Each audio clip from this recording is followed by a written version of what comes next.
Hello and welcome to Hot Money on Bloomberg Quint Live, India's first digital live streaming business news service. This is a show which gets you a complete wrap of all the stocks which are buzzing in trade.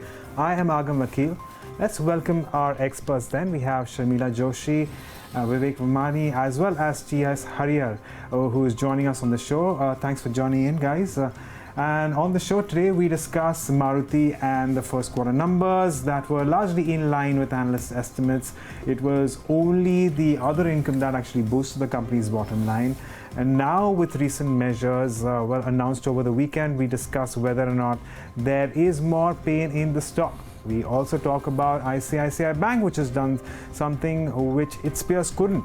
Its asset quality and provisions actually saw a decline sequentially, while the bottom line performance was strong.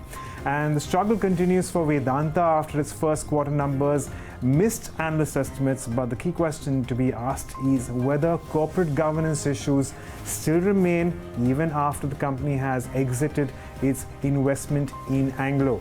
And lastly, we ask our experts about one company whose earnings are surprised on the positive or the negative side. So let's get on with the discussion then. And let's start by talking about Maruti Suzuki. So before we go to our experts, let's get in Yatin Mota to take to us about, key takeaways that Maruti Suzuki has seen in the first quarter. Yatin? Agam, Maruti's earnings were, broadly in line with the street expectations. However, the management commentary was, quite weak in terms of the management talking about as to how really do they see the demand slowing moving ahead, given the fact that they were not able to give the guidance also this time for the full year FY20 because of the uncertainties which are there in the marketplace. Of course, they maintain the fact that post-August they could see some demand return when the festive season really starts. So that is the key takeaway here. That the management is hopeful that the demand would, come back moving ahead. In fact, if you look at the brokerages also, most of them have maintained the rating, however, have cut the volume growth estimates as well as EPS estimates. Motilal Oswal cut the EPS estimates by 5%.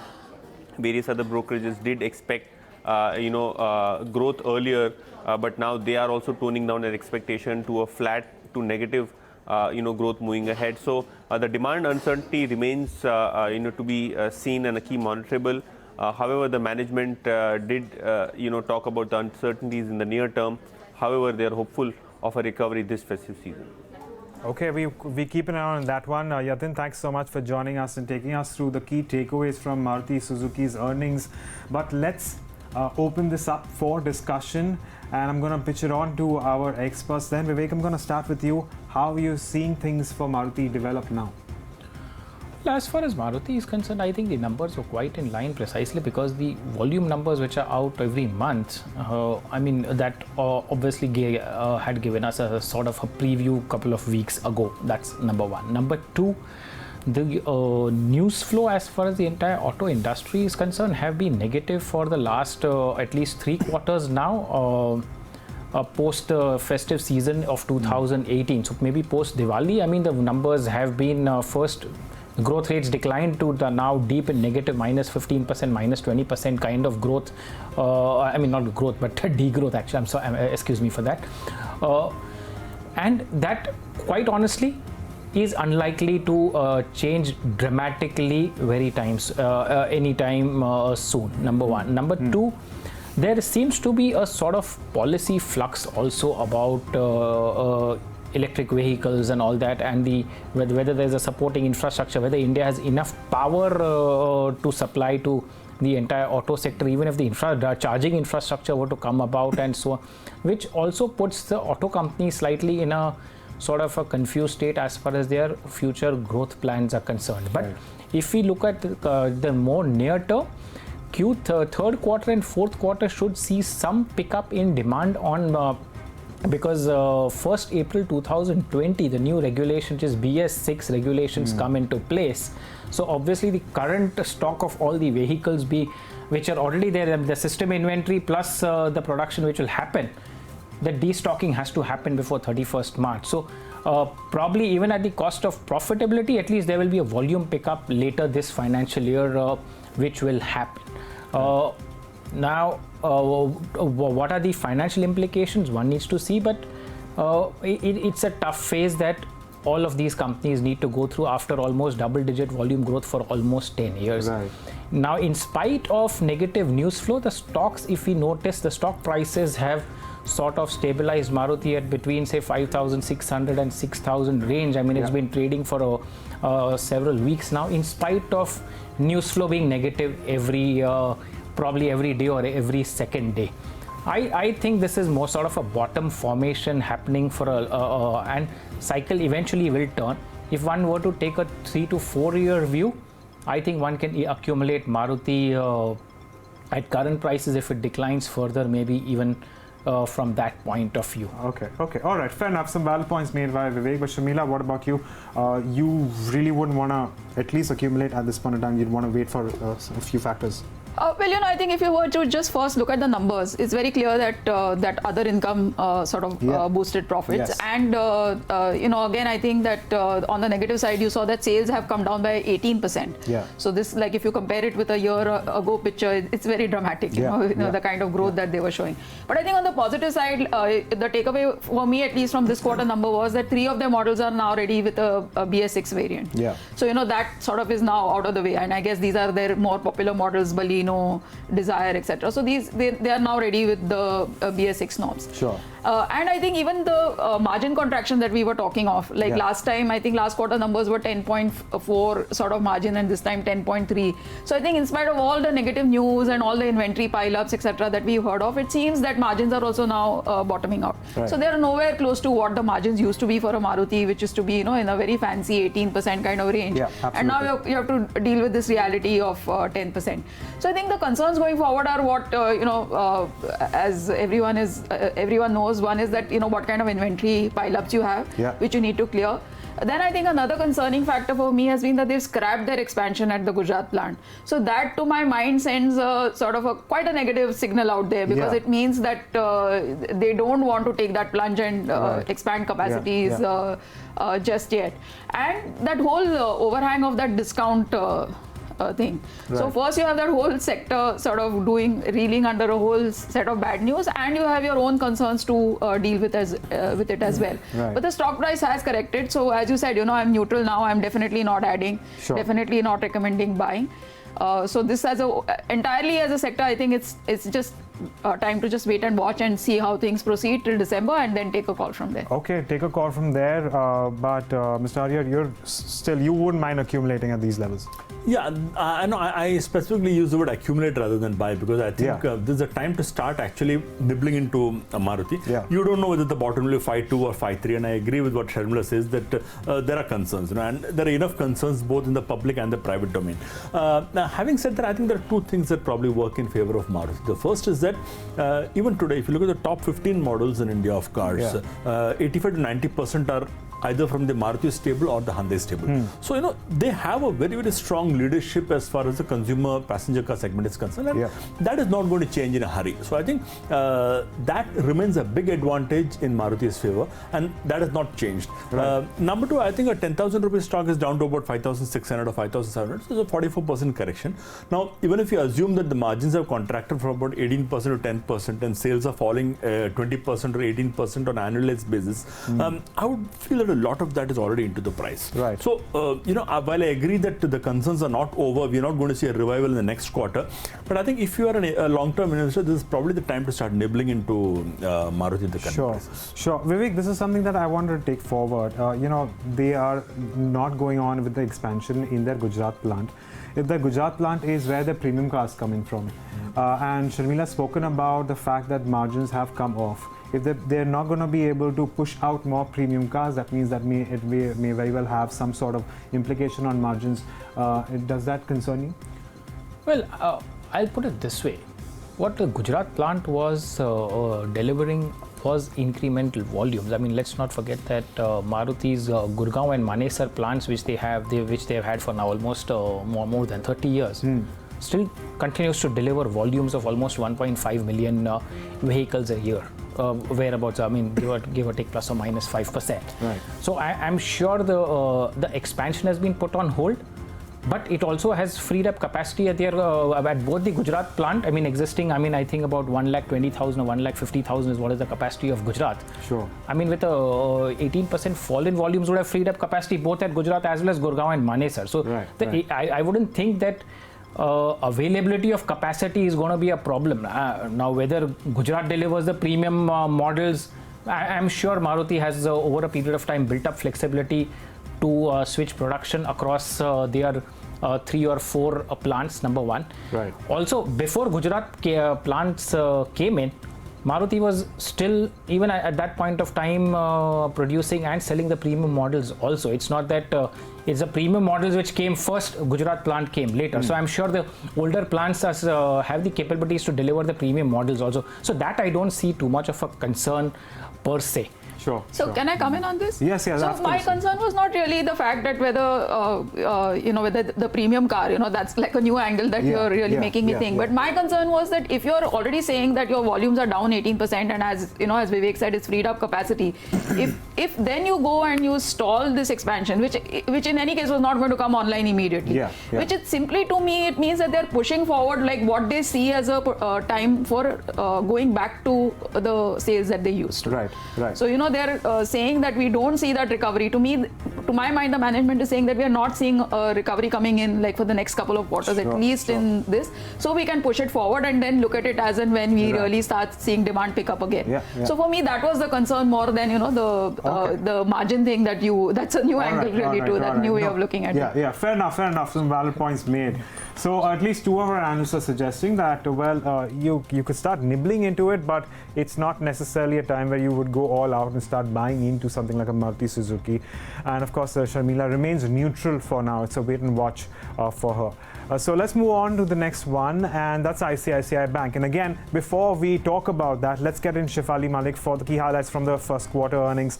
Shefali, what have you made? What are the key takeaways? Well, the numbers for ICICI Bank were strong on most parameters, with the most notable thing being that there was a significant improvement in the asset quality, with gross NPAs coming down to about 6.5% versus 6.7% on a sequential basis. And there was an improvement in their BB and below book as well, which came down to about 15,000 crores versus 17 on a sequential basis, and an improvement of almost 10,000 crores on a YOY basis. Other than that, the business momentum was the strongest in 14 quarters, with advances and deposits growth remaining very strong. Advances growth coming in at about 15% on a YOY basis, and domestic loan book coming in at about 18% on an year-on-year basis. The CASA ratio, however, dropped significantly to about 45% versus 49% on a sequential basis. But that's the trend that we've been seeing for most banks, that the traction has been towards the term deposits rather than the CASA deposits. And the management said in the con call that going forward, they're not targeting any specific level of loan growth, but they would be going for profitable market shares. That's the word coming in from the management. Okay, Shefali, thanks so much for getting us those details. So, Sharmila, where do you stand on ICICI Bank? A little bit of a surprise in comparison to peers? Yes, but I think to my mind expected, because I think that ever since that management overhang has sort of gone from ICICI Bank, I had a feeling that if they just sort of do the things they're supposed to do and just keep pushing it along, they should be able to report fairly decent numbers. I think for me, what was the heartening thing apart from the inline numbers was that the new non-performing asset formation, that seems to have shown a slowdown, and that's expected to slow down further in coming quarters. So from that, that is a picture that's likely to be decent going ahead. As your analyst was just reporting, the domestic loan growth was at 18%, which I think to me is a fairly healthy sign. And again, I think that they're so far at least, I hope that nothing goes bad from here, but their overall position in terms of the kind of exposure that they have seems better than a lot of the other private banks. Okay. So, I mean, in fact, this time you even had HDFC Bank sort of, for the first time probably talking of some assets going bad. So I think in such an environment, definitely I think they've delivered, and I think that this is definitely a stock that can be looked at in this environment. All right. So, Mr. Harrier, you're suggesting that they've delivered, but it's time to exit. Yeah, actually, I think the results were good, no doubt. But my worry is a lot of that is in the price already, because the stock is up about 50 or 60% in the last 1 year. So whatever good things we are talking about, I think most of that seems to be into the price. So that is my only worry. There are two concerns I still have on ICICI Bank. I've been tracking this bank for a long time. I think gross NPAs are still high. If you look at ICICI Bank vis-a-vis the other private sector banks, I think gross NPAs are still a concern. Secondly, the net interest margins, the NIMs are still much low. I'm not even comparing with an HDFC Bank or a Kotak, which is closer to 4.4, 4.5. But relatively, I think their NIMs are relatively much lower compared to an HDFC Bank or a Kotak Bank. So I think that would put kind of limits on their valuations. In my view, the results were good, no doubt, but we need to still get a clarity as to whether the NPA cycle has bottomed out or not. But at these prices, I would believe a lot of the good news is already in the price. Okay, fair enough. Vivek, what's your take on ICICI? A couple of points. I think it's an attractive valuation and the price to accumulate ICICI Bank from a 2-year perspective. The worst clearly is over after the management change last year. ICICI Bank has gone through a painful 4 years of taking all the, I would say, write-offs and cleanup of the books between 2014 to 2018. I mean, quarter after quarter, ICICI Bank, along with Axis Bank, delivered negative surprises. And I think the books have been relatively cleaned up. So what we now have is 75% provision coverage ratio. Incremental NPAs, or rather slippages as we call it, seem to have slowed down. I mean, they seem to have better clarity on their watch list or all the corporate and now the growth is driven by retail. So the retail loan book grew by 22 or 23%. The corporate book grew by about 17%, giving it about a 21% net interest margin growth. The good part is that the provision coverage ratios are very healthy, 75%, because very few banks have that kind of provision coverage ratios.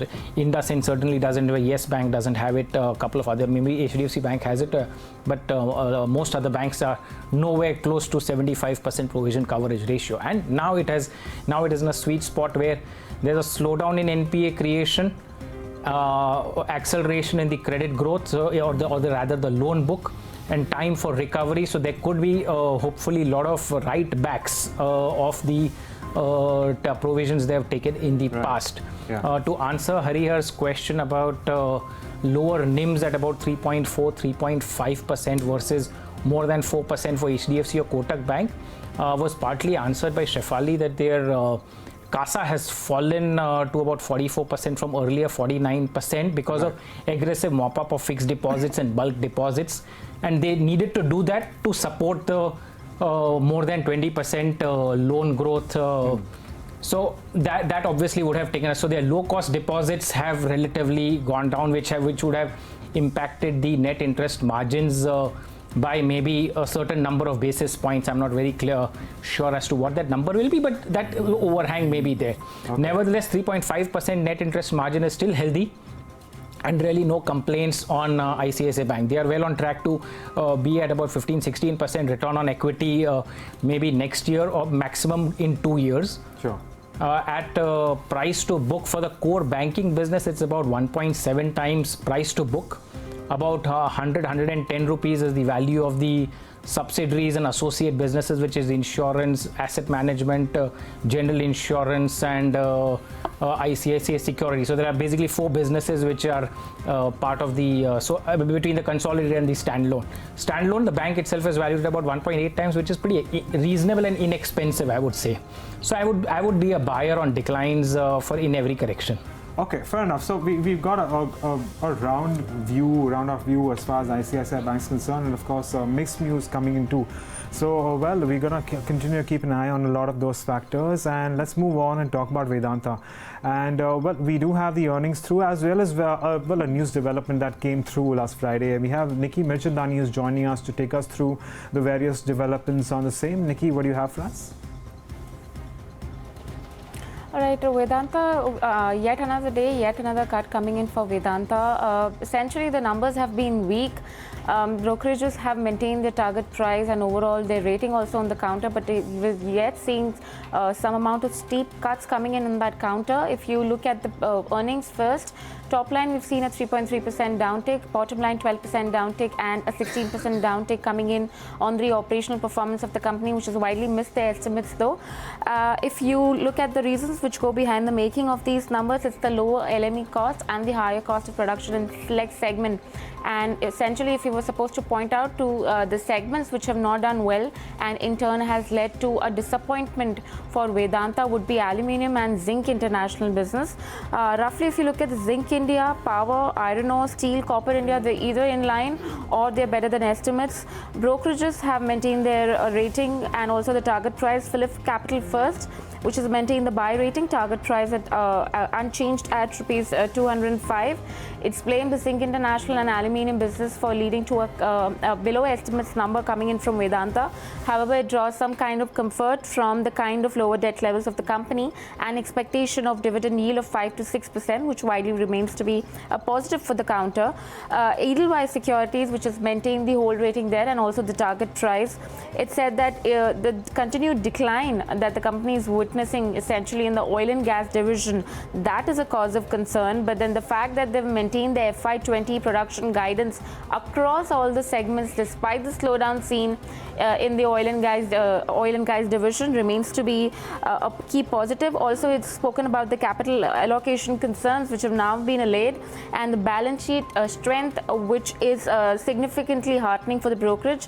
Axis Capital, which has maintained the AT rating, target prices remain unchanged at 184. It says that the decline in EBITDA is essentially because of lower LME prices and higher input costs, but it has gone down and revised the FY20 EPS and 21 EPS to rupees 15 each in both of these years from 18 and 16 rupees respectively. The reduced EPS is to factor in decreased rupee depreciation. Net, if you're looking at weak set of numbers and brokerages have maintained their buy rating and the target price, but then Street clearly is not getting in heart out of the development that the company has actually gone ahead and structurally unwinded the kind of investment that it had in Anglo-American, with also guidance that it has no intentions of entering into future such transaction going forward. Nikki, thanks. That's very comprehensive. Of course, I'm going to throw it open to our experts. Mr. Hariyar, there's earnings and there's also the corporate governance issues, which have been around for a while. What do you make of all these developments? See, I think the earnings we can understand because commodities worldwide are going through kind of a churn. Globally, zinc has been under pressure, aluminum has been under pressure. So I think that part of the story is understandable. What to me is a little more, I would say, abstruse is the corporate governance part. Yes. And this is not the first time that the Agarwals are doing it. This, I think, is the second or third time. In the past, we had a case when they tried to increase the stake of the family through the back door, and then I think it was given up. This time, I think they have transferred the personal holdings of Anglo-American into the company, and then it has actually been done at a profit. So effectively, I think the family has made a profit at the cost of the company.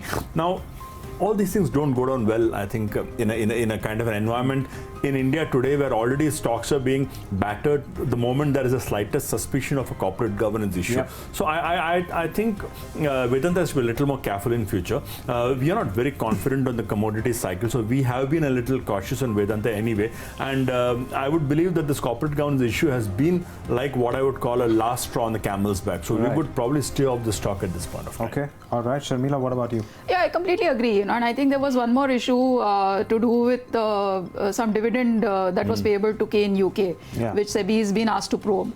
Plus, I think, the whole way that Kane and Vedanta deal was structured, that in itself was not fair to, the Kane shareholders. And so this is a company which has a track record for doing these kind of things, as Hariyar said. So, bad numbers notwithstanding, bad numbers were a given the fact that the sector is under, in trouble and, so on and so forth. So I think, for me, this is a complete avoid. Okay, it's an avoid for Sharmila as well. Vivek, where do you stand here? Well, absolutely avoid for multiple reasons. I mean, what I like actually about Vedanta, so let me add that also. I mean, it's got terrific multi-commodity business, fully, to a very large extent integrated with very strong mining capacities, one of the lowest cost producers of most commodities, whether it's zinc or copper or even their oil reserves which they have acquired via Kane, or even Sesa Goa which they had acquired, the iron ore mines in Goa. But all the positives, and all of those positives, give it some terrific cash flows, profit margins are significantly superior to most global commodity companies in each of the items that they have interests in, but get negated by the conduct of the promoters and management. And actually, it's I would just like to correct Hari here. It's not just 2 or 3 occasions over the last 20 years. Probably every 2 years there's been one such something or the other in terms of some tricks. The management is always up to some tricks, and the minority shareholders are always at the receiving end. And it just takes everybody by surprise in terms of what goes on in the minds of the promoters and the management. Right. Notwithstanding, of course, even the global commodity cycle itself is not supportive. The management confidence is low, so if everything is not in your favor, then obviously it's just an avoid. So one really doesn't need to apply much mind on this. Well, and there's clear consensus here among our experts as well as the Bloomberg terminal for that matter when it comes to Vedanta. Well, no harm in actually taking a look at what the latest developments are. But that said, let's finally move on to certain earnings that our experts have either positively or negatively been surprised with. So again, Sharmila, I'll start with you. What do you like or dislike based on the kind of earnings that you've seen this time? So I like Dabur earnings, and the reason is very simple, because they've seen a volume growth of 9.6%. Yeah. So this has come against a quarter where they saw volume growth slipping very badly, and two, I think the general expectation that FMCG consumption is under threat. And the Nielsen report also seems to suggest that this is a very weak environment for FMCG. And I think the third factor that I like is that Dabur has a largely rural presence. So if you have a largely rural presence and the stress was expected to come from rural India, and then you post this kind of number, it gives me like a positive feeling, not just for Dabur numbers, but overall I think that if monsoons, which they now seem to be recovering and seem to be going back on track, then I think one can expect a recovery in rural India as well. Sure. And that bodes well, I think, for the entire FMCG basket. Right, and I can't remember the last time Dabur's volumes were ahead of Hindustan Unilever's, and Hindustan Unilever, as we all know, is the biggest. But that said, moving on, Mr. Harihar, what about you? I would say we were disappointed with Havells. I would talk about the disappointment because and Havells for a couple of reasons. Number one, of course, I think the profits were much lower than we had anticipated. But the bigger disappointment came because over the last few quarters, I think the pressure on Havells came from the Lloyd's Electric acquisition. Now, this time it was not from the Lloyd's Electric acquisition at all. It came more from the switchgear segment. Yes. And the reason for the slowdown in the switchgear segment was because the construction space was under stress. And let's understand that a lot of Havells demand is actually dependent on the construction space. So, while switchgears was probably the most obvious and the largest segment of Havells, a lot of other segments of Havells are also indirectly connected to the construction. So, I think what it means is that number one, switchgears will be under pressure, but also the other segments of Havells which are related to construction are going to be under pressure in the coming quarter. So, I think to me, Havells was probably one stock that really disappointed. Okay, and finally, Vivek, something you like or dislike? Well, I like JK Paper. I mean, a good result which seems to have been sort of ignored. I would like to believe that ignored by the market amidst all the negativity going around. I mean, there's a company that it's one of the largest integrated paper manufacturing companies with a capacity of close to 7 lakh tons, including debottlenecking, and the Sirpur acquisition, which they did a couple of years ago, which they gave them about 150,000 tons of capacity. Sirpur has, the plant was shut for very many years. JK acquired it and they have been modernizing and getting that plant in order. From late end of May, the plant has started production. The paper cycle, as we know, is on a mild uptrend. I mean, after a sharp upturn in pulp and paper prices in 2017, prices have been moderating, but still on a mild uptrend globally as well as in India. Now, in any commodity during an upturn, the company which has the highest volume growth benefits both by higher volume as well as prices. Most paper companies don't have enough of headroom capacity on volumes. JK Paper has headroom capacity at almost 30%, which will scale up over the next 2 to 3 years on the Sirpur side, plus the debottlenecking and efficiency gains on their core, the JK Paper old facilities also. For the numbers which they gave for the current quarter, although revenues were down 10%, gross margins increased 13%, which was almost 12.5 percentage points increase in gross margins. EBITDA went up about 23% and earnings by 43%. From a valuation point of view, I mean, it seems quite cheap. It's just about 3 times cash earnings, 4 times core earnings, and EV by EBITDA is just about 2.5. There's also a deleveraging story going on in JK Paper. So even their interest costs over a period of time have not only moderated, but actual gross debt is also falling over the last couple of years. So at the current price, I think the downside is pretty limited, and one could have a benefit of upturn in paper cycle. Okay, all right, there you guys have it. Well, our experts have spoken about the good and the bad earnings, and we've completely run out of time on the show. So I'm going to thank once again our experts Vivek, Sharmila and Mr. Hariyar for joining us and taking us through their views on the several stocks that we have spoken about. And on that note, it's a wrap on today's edition of Hot Money, but Ask BQ is up next. Stay tuned to Bloomberg Quint.